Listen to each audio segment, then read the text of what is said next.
UEFA champions ലീഗിൽ ആഴ്സണലിനെ പരാജയപ്പെടുത്തി Bayern Munich സെമിയിൽ. ഇന്ന് അലയൻസ് അരീനയിൽ നടന്ന രണ്ടാം പാദ ക്വാർട്ടർ പോരാട്ടത്തിൽ എതിരില്ലാത്ത ഒറ്റ ഗോളിന് ആഴ്സണലിനെ തോൽപ്പിച്ചാണ് ബയേൺ സെമിയിലേക്ക് മുന്നേറിയത്. ആദ്യപാദ സെമിയിൽ ഇരു ടീമുകളും 2 ഗോളുകൾ വീതം നേടി സമനിലയിൽ പിരിഞ്ഞിരുന്നു. ഇന്നത്തെ ജയം ബയേണിന് അഗ്രിഗേറ്റ് സ്കോറിൽ 3-2 മുൻതൂക്കം നൽകി സെമി ബർത്ത് ഉറപ്പാക്കി. ഇന്ന് ആദ്യ പകുതിയിൽ ഗോളുകളൊന്നും പിറന്നില്ല. രണ്ടാം പകുതിയിൽ 63-ാം മിനിറ്റിൽ ബയേൺ ലീഡെടുത്തു. ഗുറേറോ നൽകിയ ക്രോസ് ഒരു ഗംഭീര ഹെഡറിലൂടെ കിമ്മിച്ച് വലയിലെത്തിക്കുകയായിരുന്നു. ഈ ഗോൾ ബയേണിന്റെ വിജയം ഉറപ്പിച്ചു.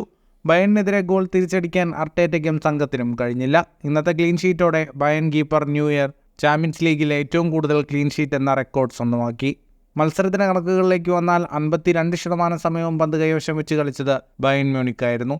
15ഓളം ഷോട്ടുകളാണ് ബയേൺ മ്യൂണിക് ആകെ തൊടുത്തത്. 3 ഷോട്ട് ഓൺ ടാർഗറ്റ്, 479 പാസുകൾ, 86% കൃത്യതയോടെ ബയേൺ മ്യൂണിക് പൂർത്തിയാക്കി. 8 ഷോട്ടുകളാണ് ആഴ്സണൽ തൊടുത്തത്, 3 ഷോട്ട് ഓൺ ടാർഗറ്റ്. സെമിയിൽ മാഞ്ചസ്റ്റർ സിറ്റിയെ തോൽപ്പിച്ചെത്തുന്ന റയൽ മാഡ്രിഡാണ് ബയേണിന്റെ എതിരാളികൾ. ഫുട്ബോൾ ലോകത്തെ കൂടുതൽ വാർത്തകൾക്കും വിശേഷങ്ങൾക്കുമായി സ്പോർട്സ് കഫേ ഇപ്പോൾ തന്നെ സബ്സ്ക്രൈബ് ചെയ്യുക.